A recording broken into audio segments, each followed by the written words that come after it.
BP এবং GS পদে দুইজনই ছাত্র শিবিরের দুইজনই জয়লাভ করেন। বিপি পদপ্রার্থী সাদিক কায়েমের জয় জয়কার, এক অসাধারণ জয়লাভ করে শিবির পদপ্রার্থী। নির্বাচন শুরুর আগে আবিদ যা বলেছিলেন, ছাত্রদলের আবিদ বলেছিলেন, যদি যেই জিতুক না কেন কোনো মারদাঙ্গা হবে না, আমরা ভাই ভাই। হেরে যাওয়ার কোনো প্রশ্নই আসে না। 5 আগস্টে আমরা সবাই জিতে গেছি। থ্যাংক ইউ আর যে হেরে যাওয়ার কোনো প্রশ্নই আসে না। 5 আগস্টে আমরা সবাই জিতে গেছি। এমনটাই যেন হয় এবং স্লোগানে স্লোগানে মুখরিত হয় ঢাকা বিশ্ববিদ্যালয়।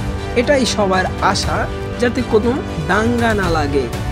বিষয়টি নিশ্চিত করেছেন সাংবাদিক ইলিয়াস হুসাইন। বলেছেন, জিএস এবং বিপি পদে জয়লাভ করেছে ছাত্র শিবির।